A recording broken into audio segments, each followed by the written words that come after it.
का नाम है हमारे पास करंट इलेक्ट्रिसिटी। हम बात कर रहे हैं करंट इलेक्ट्रिसिटी यूनिट के लिए। हमारी जो यूनिट है उसका नाम है बेटा करंट इलेक्ट्रिसिटी। नोट्स आपके सामने निकाल दिए हैं बेटा, आपने अपने नोट्स निकाल लो और यहाँ पर ध्यान से देखो, ठीक है। तो हमारे पास सबसे पहली इसमें जो प्रॉपर्टी है या पहली बात कर रहे हैं स्टैटिक चार्ज। भाई इससे पहले वाले चैप्टर में, इलेक्ट्रोस्टैटिक चैप्टर में, हम क्या कह रहे थे कि भाई मान लीजिए प्लास्टिक को हम रब करते हैं वुल के साथ, प्लास्टिक को यदि रब करते हैं सिल्क के साथ, तो इस प्लास्टिक में से या इसमें से इलेक्ट्रॉन क्या हो रहे थे, ट्रांसफर हो रहे थे। इसके ऊपर एक चार्ज आ जाता था। अब जो चार्ज इसके ऊपर आ जाता था तो इसके कारण जो चार्ज, स्टैटिक चार्ज के कारण जो करंट बना उसको हमने नाम दे दिया स्टैटिक इलेक्ट्रिसिटी। स्टैटिक चार्ज के कारण जो इलेक्ट्रिसिटी बनी उसको क्या नाम दे दिया बेटा, स्टैटिक इलेक्ट्रिसिटी। क्लियर है। इस इलेक्ट्रिसिटी में इलेक्ट्रॉन्स मूव नहीं कर रहे थे, अपनी जगह पर रखे थे और दूसरे पार्टिकल पर क्या कर रहे थे, फोर्स लगा रहे थे। सिंपल कहानी है।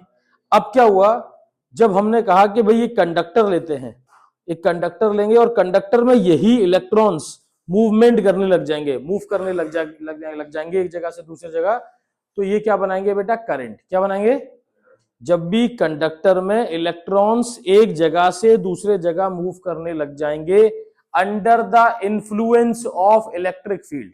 अभी जैसे कि मान लेते हैं कि ये कंडक्टर है, इसके अंदर किसी भी प्रकार के अभी इलेक्ट्रॉन मूवमेंट नहीं हो रही है, हो तो रही है मूवमेंट, लेकिन इनकी नेट वेलोसिटी या नेट मूवमेंट क्या बन रही है, जीरो बन रही है, क्योंकि सारे पार्टिकल जिगजैग मोशन में मूव कर रहे होंगे। इसके जो फ्री इलेक्ट्रॉन्स हैं वो जिगजैग मोशन में मूव कर रहे हैं। लेकिन जब हम इसको एक इलेक्ट्रिक फील्ड के अंडर में रखेंगे, इलेक्ट्रिक फील्ड के इन्फ्लुएंस में अगर हम एक कंडक्टर को रखते हैं तो हम देखेंगे कि इलेक्ट्रॉन एक डायरेक्शन में मूव करने लग जाएंगे। तो जब इलेक्ट्रॉन किसी डायरेक्शन में मूव करेंगे तो बनेगा आपके पास इलेक्ट्रिक करंट, ठीक है। तो ऐसी इलेक्ट्रिसिटी को हम बोलेंगे करंट इलेक्ट्रिसिटी। क्या बोलेंगे बेटा, करंट इलेक्ट्रिसिटी। तो दो तरीके की इलेक्ट्रिसिटी है, पहली है स्टैटिक इलेक्ट्रिसिटी, दूसरी है करंट इलेक्ट्रिसिटी। स्टैटिक का मतलब क्या है, अब बोलोगे when charge particle are on the surface of insulator of a conductor without the influence of external electric field. जब भी किसी इंसुलेटर के सरफेस पे या कंडक्टर के सरफेस पर किसी भी इन्फ्लुएंस के बिना, किसी भी इलेक्ट्रिकल इन्फ्लुएंस के बिना अगर फोर्स लगता है तो उसे हम बोलते हैं इलेक्ट्रोस्टैटिक फोर्स, और उससे डेवलप इलेक्ट्रिसिटी को हम नाम देते हैं स्टैटिक इलेक्ट्रिसिटी। जब इलेक्ट्रॉन मूव करता है, जब चार्ज पार्टिकल मूव करता है इलेक्ट्रिसिटी के इन्फ्लुएंस में, तो इसको हम बोलेंगे बेटा करंट इलेक्ट्रिसिटी। क्या बोलेंगे उसको बेटा, करंट इलेक्ट्रिसिटी। मतलब इलेक्ट्रिक फील्ड के इन्फ्लुएंस में जब चार्ज पार्टिकल किसी कंडक्टर में मूव करेगा तो इसको हम बोलते हैं करंट इलेक्ट्रिसिटी। दूसरा टर्म आता है इलेक्ट्रिक करंट। क्या आता है बेटा, इलेक्ट्रिक करंट। इलेक्ट्रिक करंट का मतलब है कि the rate of flow of charge through any cross section. जब किसी एरिया से, जब किसी क्रॉस सेक्शन से चार्ज पार्टिकल मूव करके जाते हैं तो उस जगह क्या डेवलप हो जाता है, करंट। किसी कंडक्टर में से जब फ्लो करके जाते हैं तो उस जगह क्या डेवलप करते हैं, वो करंट। करंट का फॉर्मूला होता है total charge upon time taken.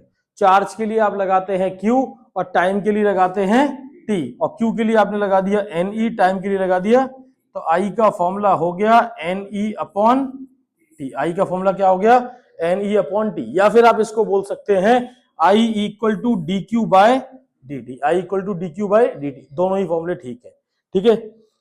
अच्छा, करंट जो है एक फंडामेंटल क्वांटिटी है और एक स्केलर क्वांटिटी। मतलब स्केलर क्वांटिटी तो है ही क्योंकि इसके पास डायरेक्शन नहीं है, और ये एक फंडामेंटल क्वांटिटी भी है। कैसी क्वांटिटी बेटा, फंडामेंटल। देखो फंडामेंटल क्वांटिटी का कोई फॉर्मूला नहीं है, ऐसे ही करंट का कोई फॉर्मूला नहीं है। करंट की अगर यूनिट की बात करें तो उसकी यूनिट क्या है, एम्पियर। कहीं कहीं हम लोग क्या बोलते हैं, कूलाम पर सेकंड लिखा होता है तो उसको क्या बोल देते हैं, एम्पियर। क्लियर हो रही बात बेटा, ठीक है।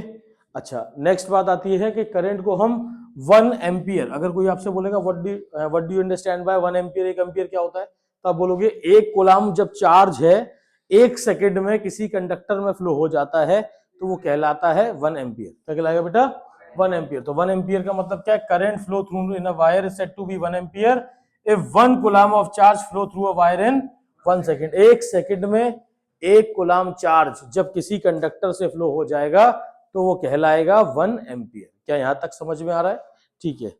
नेक्स्ट बात आ रही बेटा नेक्स्ट इसमें बेटा हमारे पास बात आ रही है, कुछ एक क्वेश्चन बनता है जैसे कि जनरल क्वेश्चन है, a wire carries a charge of 3t² plus 4t minus 1। आपको चार्ज कितना दे रखा है, Q equal to 3t² plus 4t minus 1। इतने गुलाम आपको चार्ज दे रखा है, इतना गुलाम आपको क्या दे रखा है, चार्ज। अब वो क्या कह रहा है, 4 सेकंड में कितना करंट पास हो जाएगा, 4 सेकंड में कितना करंट पास हो जाएगा, determine the value of electric current passing through the wire in 4 seconds.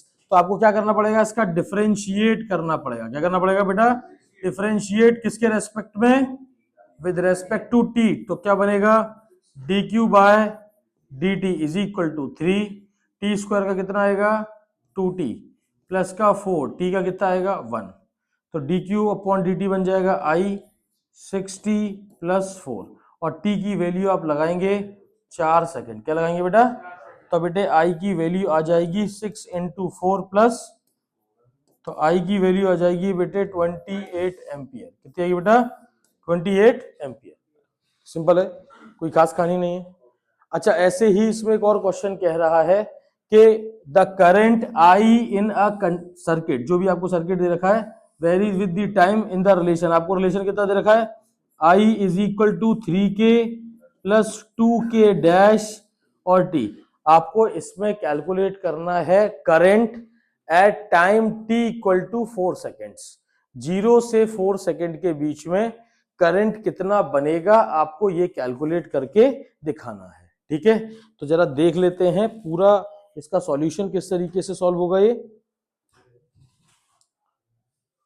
तो हमारे पास बेटा क्या दे रखा है इसने, देखो फॉर्मूला था अभी हमारे पास, आई की वैल्यू कितनी दे रखी थी, देख लो यहाँ साइड में, आई इज इक्वल टू आपको दे रखा था बेटा 3kt plus 2k dash T, यही तो दिया था, sorry 3k plus of 2k dash T, ऐसे दिया था, 3k प्लस का 2k dash T, 3k plus 2k dash. ठीक है, अगर मैं i की वैल्यू लिखूं तो ऐसे लिख सकता हूं dq बाय dt, इसको लिख सकते हैं बेटा 3k प्लस का 2k डैश t।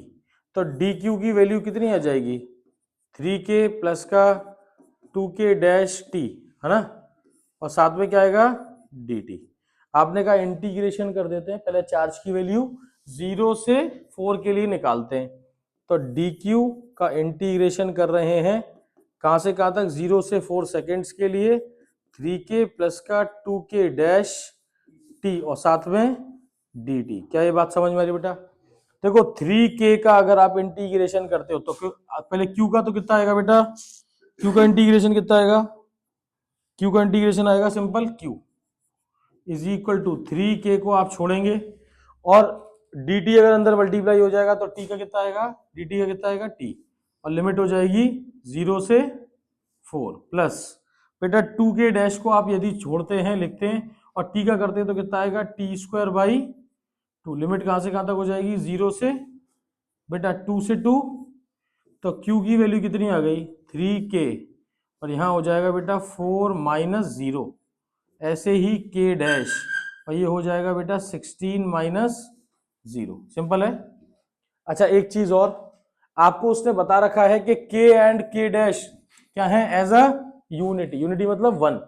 तो q की वैल्यू कितनी आएगी बोलो, 3 इंटू यहां पर 1 हो जाएगा 4 प्लस कितना हो जाएगा ये 16, कितना आंसर आएगा 12 प्लस 16 कितना आ गया 28 कूलाम तो हो गया आपके पास चार्ज।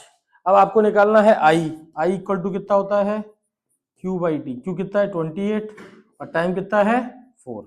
तो सॉल्व करके आई की वैल्यू कितनी आ गई 7 एम्पियर। क्या ये बात समझ में आ रही बेटा, सिंपल है। तो इस तरीके का क्वेश्चन पूछा जा सकता है, चार्ज के ऊपर और करंट के ऊपर बनता है। ठीक है, नेक्स्ट देखते हैं। नेक्स्ट आता है बेटा term drift velocity. Drift velocity बेटा एक कंडक्टर है और कंडक्टर जो है वो इलेक्ट्रिक फील्ड के इन्फ्लुएंस में रखा नहीं है। अभी हमने कंडक्टर को इलेक्ट्रिक फील्ड के इन्फ्लुएंस में नहीं रखा है। अभी क्या होगा जब उसको किसी इलेक्ट्रिक फील्ड के इन्फ्लुएंस में नहीं रखा होगा तो वो इलेक्ट्रॉन्स जो हैं उसके जो फ्री इलेक्ट्रॉन्स है कंडक्टर के वो जिग जैग मोशन कर रहे थे। क्या कर रहे थे, जिग जैग मोशन कर रहे थे और उन इलेक्ट्रॉन्स का जो जिगजैग मोशन हो रहा था, उनके पास जो वेलोसिटी बनी, जो उनकी एवरेज वेलोसिटी बनी, वो कितनी थी? 0। मतलब u1 u2 u3 से लेकर के un डिवाइडेड बाई n कितना आएगा?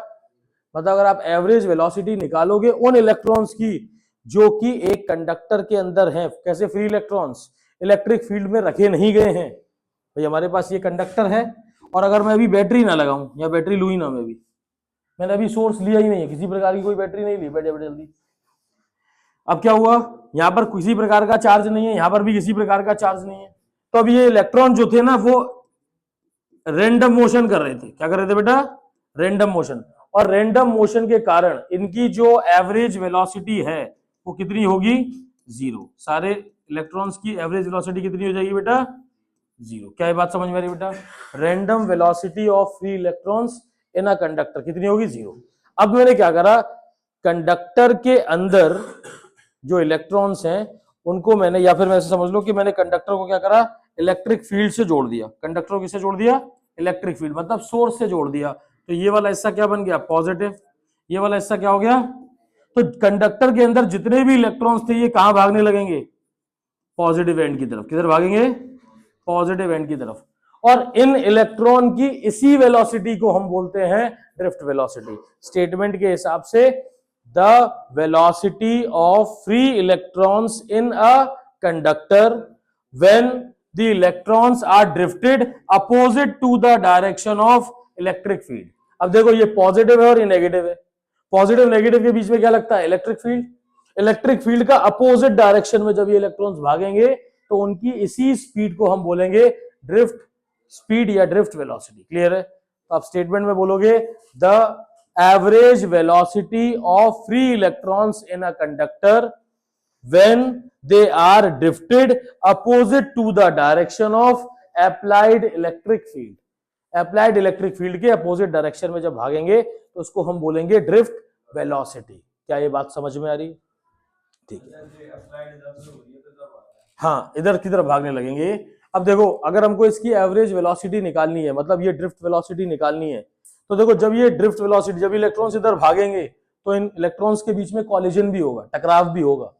तो टकराते समय इन, जब एक इलेक्ट्रॉन दूसरे इलेक्ट्रॉन से आकर के टकराता है तो क्या होता है? कुछ टाइम टेक करेगा, कुछ ना कुछ टाइम लेगा वो। उस टाइम को हम लोग नाम देते हैं, क्या बोलते हैं बेटा? Relaxation time. क्या बोलते हैं? Relaxation time. और इसको हम लोग रिप्रेजेंट करेंगे टाउ से। किससे करेंगे?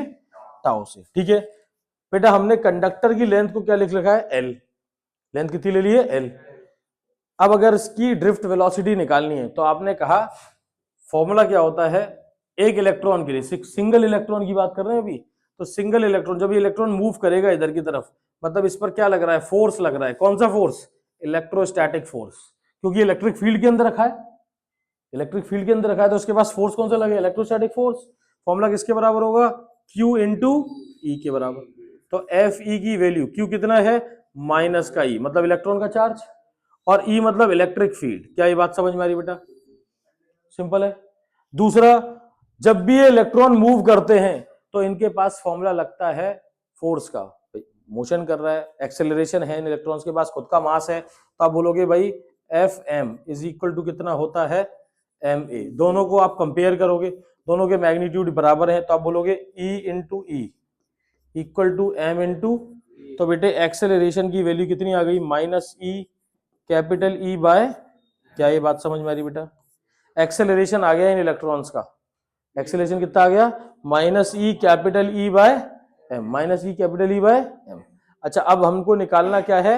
इनकी ड्रिफ्ट वेलोसिटी, मतलब average velocity in free electrons की जो कि अपोजिट डायरेक्शन में ड्रिफ्ट हो रहे थे। तो ठीक है, आपने कहा भाई देखो, अगर मुझे एवरेज वेलोसिटी, ड्रिफ्ट वेलोसिटी का फॉर्मूला देखना है तो क्या होता है बेटा? v1 v2 से लेकर के कहां तक? vn divided by n। अच्छा, तो मुझे एक बात और बता दो बेटा, v की वैल्यू कैसे निकालते हो फर्स्ट इक्वेशन ऑफ मोशन से?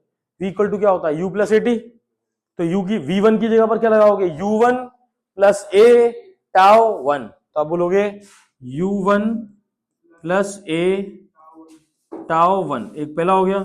ऐसे ही दूसरा हो जाएगा u2 प्लस ए टाउ। ऐसे ही करते करते कितने हो जाएंगे? n नंबर ऑफ पार्टिकल हो जाएंगे, un प्लस ए टाउ क्या ये बात समझ में आ रही बेटा? और डिवाइडेड बाई क्या आ जाएगा? n। डिवाइड बाई क्या आ जाएगा बेटा? क्या यहां तक बात समझ में आ रही है? डिवाइडेड बाई क्या आएगा? n। तो आपने कहा देखो भाई vd इज इक्वल टू, देखो u को अलग कर दो, u1 प्लस u2 प्लस से लेकर कहां तक? un। और डिवाइड बाई क्या आएगा बेटा? n। बेटा जिसमें से देखो सब में a लिखा है ना, a टाउ 1 a टाउ 2 से लेकर a टाउ n, सब में से कॉमन आ जाएगा a। अंदर क्या बचेगा? टाउ 1 टाउ 2 से लेकर के टाउ n और डिवाइडेड बाई, क्या ये बात समझ में आ रही बेटा? अच्छा आप क्या बेटा? टाउ क्या है? टाउ बेटा रिलैक्सेशन टाइम है। जब टकराव होता है इलेक्ट्रॉन्स के बीच में, जब इलेक्ट्रॉन मूव करते तो आपस में टकरा रहे हैं, तो जब एक तरफ दौड़ते हैं तो आपस में जब टकराते हैं तो उस टकराने का जो टाइम इंटरवल है उसको क्या बोल दिया है? Relaxation time. Relaxation time represent कर रहे हैं सिंबल से बस खाली, ठीक है ये टाइम ही, कोई दिक्कत तो नहीं। अच्छा अब एक चीज और देखो, हमारे पास u1 u2 से लेकर के un डिवाइड बाई n, इसकी वैल्यू पहले से मालूम है कितनी है? 0, क्योंकि इनिशियल कंडीशन में जब हमने कंडक्टर को इलेक्ट्रिक फील्ड दिया ही नहीं था तो उसकी एवरेज वेलोसिटी कितनी थी? 0 थी। तो आप इस पूरे की जगह पर क्या लगा सकते हो? 0 लगा सकते हो आप डायरेक्ट। तो देखो भाई हमने बोला vd की वैल्यू कितनी हो जाएगी? 0 प्लस a की वैल्यू कितनी है?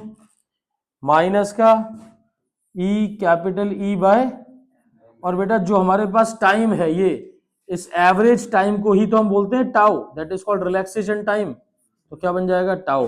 तो ड्रिफ्ट वेलोसिटी का फाइनल फॉर्मूला निकल करके आएगा minus E capital E tau by m। कोई दिक्कत वाली बात तो नहीं बेटा? तो ड्रिफ्ट वेलोसिटी का फॉर्मूला आएगा minus E capital E tau by m। Simple कहानी है।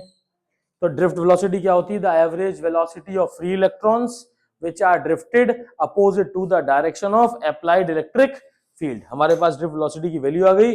अगर आपको इसका मैग्नीट्यूड निकालना है तो ये वैल्यू माइनस की जगह क्या हो जाएगी? प्लस में। आप इसको ऐसे लिख देंगे vd is equal to E capital E tau by m। कोई दिक्कत वाली बात तो नहीं बेटा? अच्छा इलेक्ट्रिक फील्ड और पोटेंशियल के बीच में भी एक रिलेशन होता है, मालूम है आपको? इलेक्ट्रिक फील्ड इंटेंसिटी और पोटेंशियल के बीच में रिलेशन याद है? v इज इक्वल टू क्या होता है? E इंटू एल, याद है? जिसको आप पोटेंशियल ग्रेडियंट बोलते थे, v by L is equal to E, नहीं बोलते थे पोटेंशियल ग्रेडियंट? तो ई की जगह पर क्या बोल सकते हो? v बाई, तो आप बोल सकते हो ड्रिफ्ट वेलोसिटी का फॉर्मूला ई साथ में v अपॉन में M L, E V tau by M L. कोई दिक्कत तो नहीं है? ये भी फॉर्मूला बन जाता है ड्रिफ्ट वेलोसिटी का in terms of potential difference, या फिर in terms of potential. Clear है मेरी बात बेटा? अभी भी बात न्यूमेरिकल में ये वाला ज्यादा यूज होगा, वो भी हो सकता है यूज जैसे जरूरत होगी वैसे। अभी देखो ठीक है, ये तो अभी कहानी पढ़ ली ड्रिफ्ट वेलोसिटी के लिए। नेक्स्ट टर्म आता है बेटा इसमें एक बात और, कि नेगेटिव साइन हम क्यों इस्तेमाल करते हैं इसके अंदर? नेगेटिव साइन क्यों इस्तेमाल करते हैं? बेटा नेगेटिव साइन ही इस बात को रिप्रेजेंट कर रहा है कि इलेक्ट्रॉन जो है अपोजिट डायरेक्शन में मूव कर रहे हैं, ठीक है? Negative sign indicate that electrons are drifted opposite to the direction of applied electric field. Simple है। इसमें एक और टर्म था क्या? Relaxation time. रिलैक्सेशन टाइम क्या है बेटा? The time interval between two successive collision of electron in a conductor. दो अलग अलग कॉलिजन के बीच में जो एवरेज टाइम इंटरवल निकलेगा उसको हम बोलेंगे रिलैक्सेशन टाइम। क्या बोलते हैं बेटा उसको? Relaxation time. सिंपल है। नेक्स्ट आती है बेटा term that is called mobility. क्या था बेटा? मोबिलिटी। मोबिलिटी का मतलब होता है drift velocity per unit electric field. देखो किसी भी कंडक्टर में इलेक्ट्रॉन्स की मोबिलिटी तभी ज्यादा मानी जाएगी जब कम अमाउंट ऑफ इलेक्ट्रिक फील्ड देने पर, मतलब आपने एक वीक इलेक्ट्रिक फील्ड में कंडक्टर को रखा और आपने देखा कि इलेक्ट्रॉन्स की वेलोसिटी ज्यादा हो रही है, इसका मतलब उसकी मोबिलिटी ज्यादा है। मोबिलिटी ज्यादा है मतलब वो ज्यादा अच्छा कंडक्टर है, सीधी बात है। मतलब कम से कम अमाउंट ऑफ इलेक्ट्रिक फील्ड देने पर ज्यादा से ज्यादा मूवमेंट होने लग जाए इलेक्ट्रॉन्स की, तो उसको बोलते हैं हम मोबिलिटी। क्या बोलते हैं बेटा उसको? मोबिलिटी। तो mobility is defined as drift velocity per unit electric field applied. Per unit electric field applied. बेटा मोबिलिटी के लिए आपने क्या लगाया? Mu. Drift velocity per unit electric field. Drift velocity का फॉर्मूला क्या था? E capital E tau by M, और अपॉन में ई है ही तो ई से ई तो बचा क्या, ई टाउ बाई एम। अच्छा ठीक है, माइनस की जरूरत नहीं है, क्योंकि जो हम मोबाइलिटी निकालते हैं वो ड्रिफ्ट इलेक्ट्रॉन्स के लिए नहीं निकाल रहे हैं, वो मोबाइल इलेक्ट्रॉन्स के लिए निकाल रहे हैं, जो कि अपोजिट डायरेक्शन, जो कि इलेक्ट्रिक फील्ड के डायरेक्शन में ही भाग रहे हैं। ठीक है, तो मोबाइलिटी हमेशा पॉजिटिव में रहेगी, मोबाइलिटी करंट को ही दर्शा रही है इनकी। अभी देखो, तो आपने बोला इज इक्वल टू कितना आएगा, ई टाउ बाय एम। क्या ये बात समझ में आ रही बेटा? अब हमारे पास मोबाइलिटी किसकी निकालनी, इलेक्ट्रॉन्स की। तो इलेक्ट्रॉन्स होगी तो यहां पर मास लग जाएगा इलेक्ट्रॉन का, यदि होल्स की निकालेंगे तो मास लग जाएगा होल्स का। ठीक है, क्लियर हुई बात बेटा? यूनिट की यदि बात करते हैं मोबाइलिटी में, क्या बोलोगे, ड्रिफ्ट वेलोसिटी के लिए वीडी, इलेक्ट्रिक फील्ड के लिए ई, इसके लिए लगाते हो आप मीटर पर सेकेंड। और बेटा इलेक्ट्रिक फील्ड का एक और फॉर्मूला था, वोल्ट पर मीटर, पढ़ा था? तो ये वैल्यू ऊपर जाएगी तो कितनी हो जाएगी, मीटर स्क्वायर पर सेकेंड वोल्ट। क्लियर हो जाता बेटा? या फिर आप इसको ऐसे ना लिख करके इनवर्स लगा दें, metre square second inverse volt inverse. Clear हो जाता बेटा? बात देखिए, सिंपल है बेटा। क्या बेटा? हाँ, इलेक्ट्रॉन्स जैसे होते हैं नेगेटिवली चार्ज, वो होते हैं पॉजिटिवली चार्ज, मतलब प्रोटॉन्स बोल सकते हैं हम बेसिकली। ठीक है उनको, लेकिन ये जनरली हम लोग सेमीकंडक्टर में इस टर्म का इस्तेमाल करते हैं। ठीक है, नेक्स्ट वर्ड आता है बेटा रिलेशन बिटवीन, किस किस के बीच में, करंट और ड्रिफ्ट वेलोसिटी के बीच में। करंट और ड्रिफ्ट वेलोसिटी के बीच में रिलेशन क्या है? तो बेटा हमारे पास एक कंडक्टर है, ये हमारे पास एक कंडक्टर है जिसकी लेंथ हमको पता है L है। इसके अंदर टोटल नंबर ऑफ इलेक्ट्रॉन्स जो है वो है कैपिटल N। कितने इलेक्ट्रॉन्स है बेटा इस पे, टोटल नंबर ऑफ इलेक्ट्रॉन्स कितने हैं इस पे, टोटल नंबर ऑफ इलेक्ट्रॉन्स है कैपिटल N। कैपिटल N कहते हैं टोटल नंबर ऑफ इलेक्ट्रॉन्स। इसका एरिया हमको पता है कितना है, A है। इसकी लेंथ हमको पता है L। तो बेटा पहले हम निकालेंगे इलेक्ट्रॉन डेंसिटी। क्या निकालेंगे? क्योंकि करंट का फॉर्मूला आपको पता है Q बाई टी होता है। क्या होता है? Q by T. Q का मतलब होता है N इंटू ई, एन मतलब number of electrons upon total time into electron की वैल्यू जो भी है, तो एन ई बाई टी लगेगा। अब आपको देखो क्या क्या चाहिए, टोटल इलेक्ट्रॉन चाहिए और साथ में क्या चाहिए, टोटल टाइम चाहिए, दो चीज चाहिए। तो इसलिए बेटा पहले हम क्या करने वाले हैं, इसकी इलेक्ट्रॉन डेंसिटी निकालेंगे।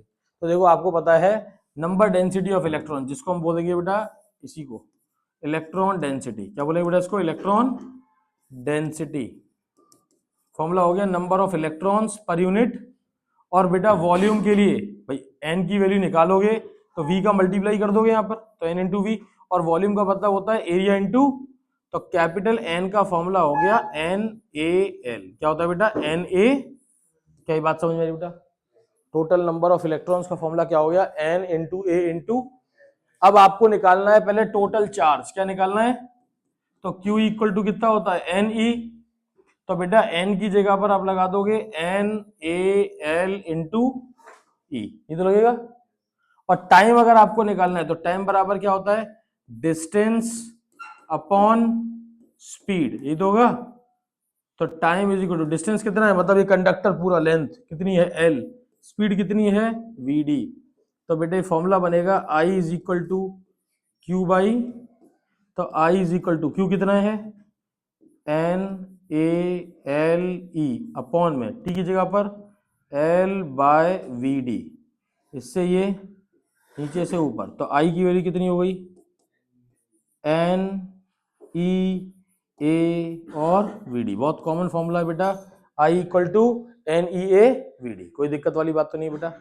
करंट का फॉर्मूला कितना बन जाएगा इसके टर्म्स में, I equal to N E A V D. क्या ये बात समझ में आ रही बेटा? सिंपल है, कोई तकलीफ? ठीक है, नेक्स्ट देखते हैं। ठीक है, अच्छा अगर हम इसको और ज्यादा रिलेट करें, इसको भी चलो और चीजों से रिलेट करेंगे, उससे पहले एक और टर्म देख लेते हैं इसके अंदर, that is called current density. क्या वर्ड है बेटा, करंट डेंसिटी। जनरली हमको ऐसा लगता है कि करंट सिर्फ एक ही जगह कंटिन्यूसली मूव करेगा। फॉर एग्जाम्पल मेरे पास ये कंडक्टर है, मैं ये मान के चलता हूं ये कंडक्टर है, ठीक है, और ये पूरा एक सॉलिड कंडक्टर है, ठीक है। अब अगर मैं आपसे बोलूं कि करंट मान लेते हैं कि इसमें ऐसे एंटर करता है, इस जगह पर करंट इसमें एंटर करता ही है ऐसे, इस जगह से मैंने किसी पतले से वायर से इसको जोड़ दिया, तो आपके हिसाब से करंट कैसे मूव करेगा? क्या वो यहां से डायरेक्टली सीधा निकल जाएगा?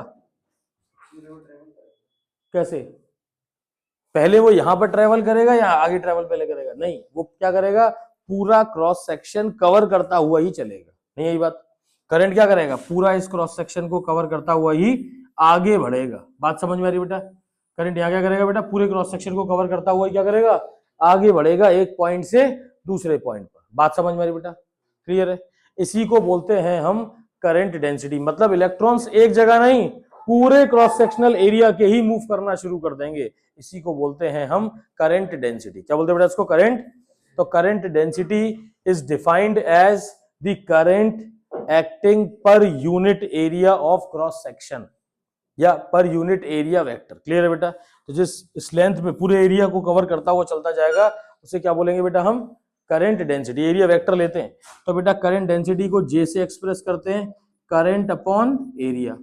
तो करंट का फॉर्मूला एन ई ए और साथ में वी डी अपॉन में ए से ए।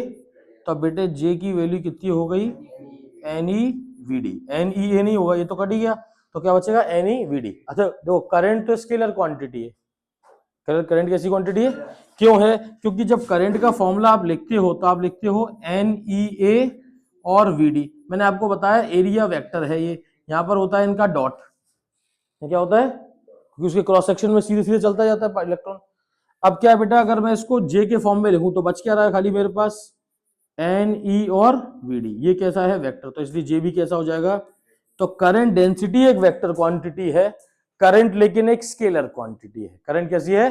स्केलर क्वांटिटी, लेकिन उसकी डेंसिटी जो है वो कैसी क्वांटिटी है, वेक्टर क्वांटिटी है। कोई दिक्कत वाली बात तो नहीं है? ठीक है। नेक्स्ट आता है बेटा, चलो इस पे क्वेश्चन देख लो जरा, एक छोटा सा क्वेश्चन कहता है बेटा इसमें, आपको देखो क्वेश्चन कह रहा है बेटा हमारे पास, a potential difference of 4.5 volt is applied across a conductor of length दे रखा है, ड्रिफ्ट वेलोसिटी दे रखी है। अब वो क्या कह रहा है आपसे, मोबिलिटी पूछ रहा है। क्या पूछ रहा है बेटा? मोबिलिटी। क्या पूछ रहा है बेटा आपसे? मोबिलिटी पूछ रहा है। लेंथ आपको दे रखी है, ड्रिफ्ट वेलोसिटी आपको दे रखी है। अच्छा एक बात बताओ, फॉर्मूला क्या पढ़ा था मोबिलिटी का? फॉर्मूला पढ़ा था ड्रिफ्ट वेलोसिटी पर यूनिट, लेकिन इलेक्ट्रिक फील्ड तो दिया नहीं है, उसने दिया आपको पोटेंशियल डिफरेंस, लेकिन उसने लेंथ तो दे रखी है आपको। तो बेटा इससे क्या निकल आएगा आपके पास, ई। ई बराबर क्या होता है, वी बाई, तो बेटे ई की वैल्यू, वी की वैल्यू कितनी है 4.5, इसकी वैल्यू 0. तो ई की वैल्यू कितनी आ गई 45 न्यूटन पर कूलम, या फिर आप बोल सकते हो वोल्ट पर मीटर। तो यहाँ लगाएंगे बेटा ड्रिफ्ट वेलोसिटी, सॉरी मोबिलिटी के लिए, ड्रिफ्ट वेलोसिटी की वैल्यू आपको दे ही रखी है कितनी, 1.5 इंटू 10 की पावर -4, और बेटा ई की वैल्यू दे रखी है 45। सॉल्व कर लेंगे, पॉइंट ब्रेक करेंगे यहाँ पर, तो प्लस माइनस का 1 और हो जाएगा यहाँ पर। यहाँ पर अगर आप पॉइंट ब्रेक करेंगे तो -1 और आ जाएगा, तो ये कितनी बार जाएगा, 3 बार। तो ये हो गया 0.3, 10 की पावर -5, एक पॉइंट और लगाएंगे तो कितना आएगा 3.3 इंटू 10 की पावर माइनस, यूनिट आ जाएगी वही metre square second inverse volt inverse. ठीक है बेटे, कर पाएंगे ना? बिल्कुल सिंपल कहानी है। ठीक है, इस प्रकार से क्वेश्चन आपको देखने को मिलेंगे। क्वेश्चन आप पहले भी कर चुके हो, फिर चाहो तो और करना है, जितने बार 2-3 बार रिपीट करोगे तो क्वेश्चन थोड़े से दिमाग में सेट हो। कोशिश करना है एनसीईआरटी के ज्यादा से ज्यादा करने क्वेश्चन। कुछ बोल रहे हो बेटा? 1/3 का 0.33 वैल्यू आएगी तो 3.3 कर दिया। ठीक है, चलिए नेक्स्ट बात आती है बेटा ओम्स लॉ। ओम्स लॉ एक सिंपल सा स्टेटमेंट कहता है, शुरू से ही ये बात पहले भी पढ़ी हमने 10th में, कि एट कांस्टेंट फिजिकल कंडीशन, कौन सी कंडीशन बेटा, फिजिकल कंडीशंस को यदि आप कांस्टेंट कर दे, कौन कौन सी फिजिकल कंडीशन, टेम्परेचर और इलास्टिसिटी। एक वायर जब बहुत देर तक उसमें तापमान जाता रहेगा तो क्या होगा, इलास्टिक भी हो जाएगा, मतलब उसके अंदर स्ट्रेन वगैरह भी आने लगेंगे। तो आप बोलोगे अगर उसकी फिजिकल कंडीशंस को, मैकेनिकल स्ट्रेन को कांस्टेंट कर दें, टेम्परेचर को कांस्टेंट कर दें, तो हम देखेंगे कि V प्रोपोर्शनल किसके हो जाएगा, I के। V प्रोपोर्शनल किसके हो जाएगा बेटा, I के। क्लियर हुई बात बेटा? तो electric current is directly proportional to the potential difference. तो V प्रोपोर्शनल टू आपने क्या बोल दिया, I।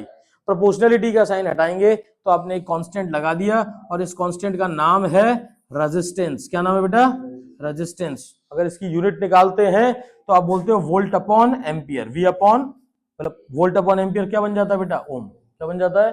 तो R का जो फॉर्मूला बनता है वो क्या बन जाता है, V बाई I। तो फॉर्मूला आप ऐसे बोल सकते हो, V इक्वल टू क्या बन गया, IR। ऐसा यूनिट क्या होगी भाई रेजिस्टेंस की? ओम। सिंपल है। अब वी आई के डायरेक्टली प्रोपोर्शनल है। वी क्या है बेटा? तो इसका ग्राफ कैसा बनेगा? एक स्ट्रेट लाइन। कैसा बनेगा? ठीक है, तो आप बोल सकते हैं slope of V I graph gives the value of R. Simple है बेटा। अगर आप इसका स्लोप निकालते हैं, ये वाली वैल्यू निकालते हो, चाहे आप ऐसे लिख सकते हो, यहां पर अगर एंगल बना थीटा और आप खाली tan थीटा की वैल्यू निकाल लो तो भी आपको किसकी वैल्यू मिल जाएगी? रेजिस्टेंस की। किसकी मिलेगी बेटा आपको वैल्यू?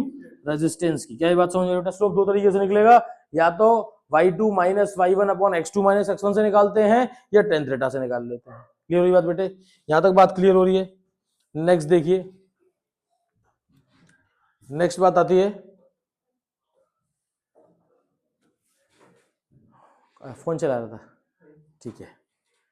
नेक्स्ट बात आती है बेटा deduction of Ohm's law. Ohm's law को आप कैसे मैथमेटिकली एक्सप्रेस करेंगे? करंट के फॉर्मूले से। करंट के फॉर्मूले से ओम्स लॉ को हम कैसे एक्सप्रेस करेंगे ये देखिए जरा। तो बेटा आपने फॉर्मूला पढ़ा है I इज इक्वल टू कितना होता है बेटा? NEA VD।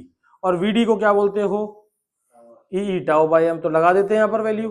तो NEA और VD की जगह पर E capital E tau by, बेटा जब मल्टीप्लाई करेंगे आप तो कितना आएगा? NE स्क्वायर, साथ में टाउ और साथ में बेटा A E बाय M। क्या ये बात समझ में आ रही है? अगर आपसे बोलेंगे E क्यों क्या बोल सकते हो आप, तो आपने क्या होगा? V बाई, ठीक है। तो I इक्वल टू क्या बन जाएगा बेटा? NE square tau A V by, क्या यहां तक आ रहा है? तो बेटे V equal to ML upon NE square tau A, और यहां पर आएगा बेटा I। क्या ये बात समझ में आ रही बेटा? हाँ बेटा, आपको दिखाई दे रहा है कि V जो है प्रोपोर्शनल है किसके? I के। V प्रोपोर्शनल किसके बेटा? तो V प्रोपोर्शनल किसके है? टाउ के नहीं, I के। किसके है? V प्रोपोर्शनल किसके बेटा? I के।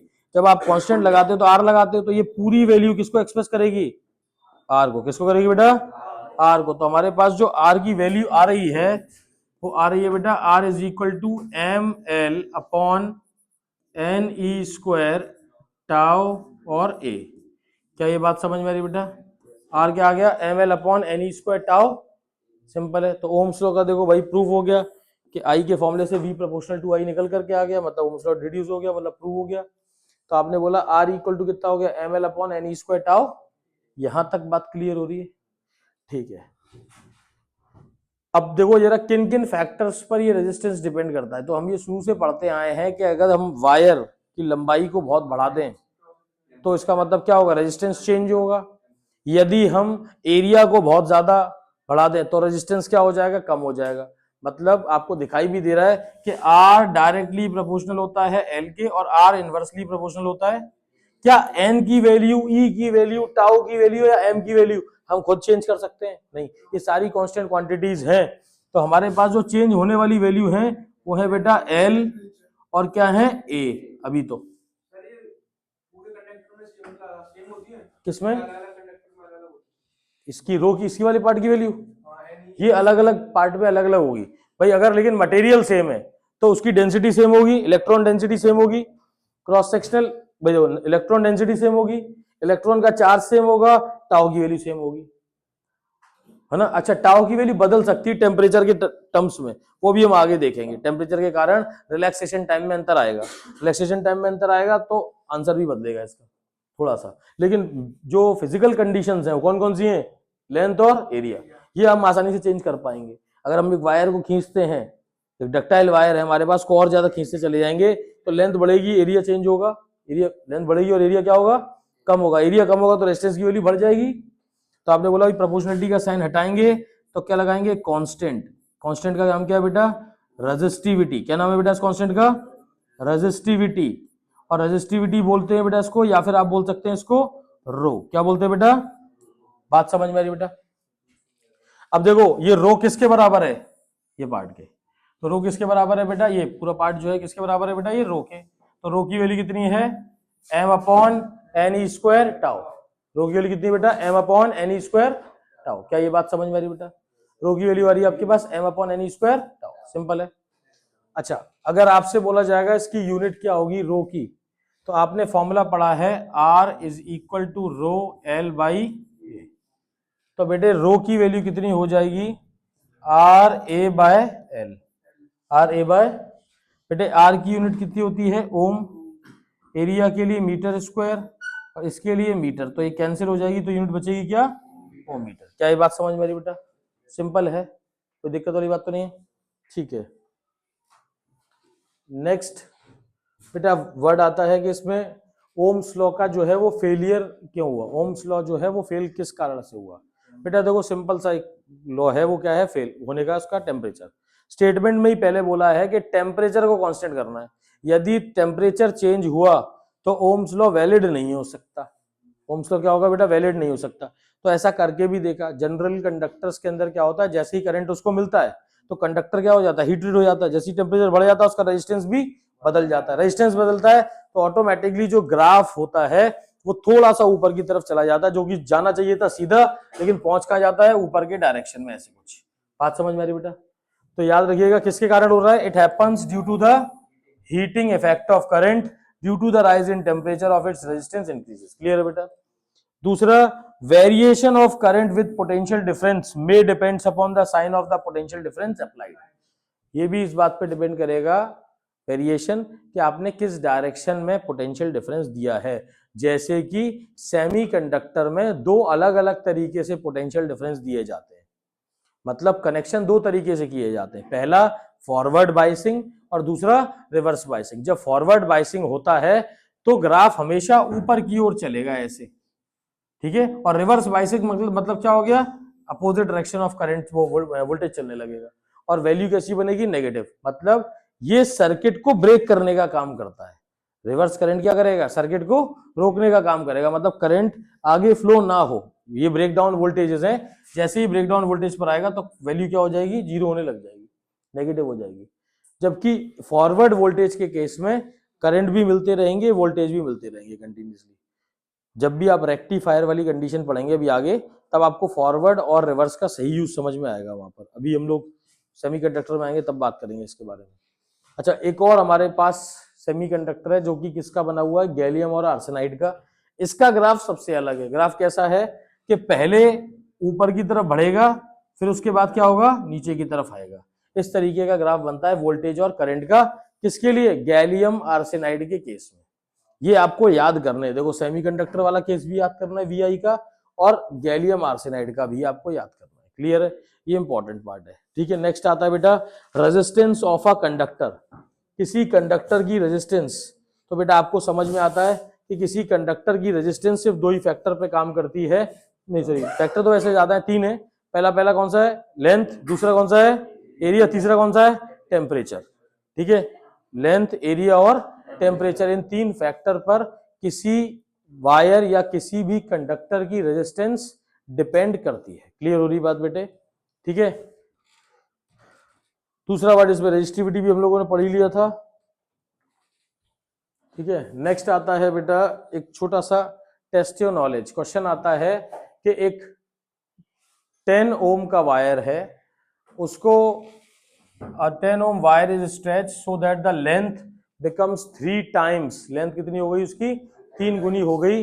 Assuming that there is no change in the density, ऐसा मान लेते हैं कि खींचने में उसकी डेंसिटी नहीं बदली, तो बताइए कि उसकी नई रेजिस्टेंस क्या है। तो इसके लिए आपने पढ़ा था कि जब भी आप किसी वायर को स्ट्रेच करते हैं, खींचते हैं, तो उसकी resistance n square times change हो जाती है। नहीं, अगर आपने लेंथ को n टाइम्स चेंज किया तो उसकी रेजिस्टेंस कितनी हो जाएगी, n स्क्वायर टाइम्स चेंज हो जाएगी।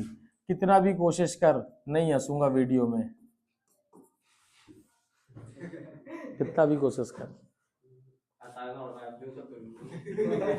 ये बात तो सही है, ठीक है। इधर देख लो, तो लेंथ को हमने 3 गुना करा। बस बेटे शांत हो जा, ज्यादा नहीं, बस शांत हो जा, मैंने कहा ना। 3 का स्क्वायर, आर की वैल्यू कितनी है 10, 9 इंटू 10। बेटे ये जो रिकॉर्ड हुआ ना, घर पे भी सुनाई देगा।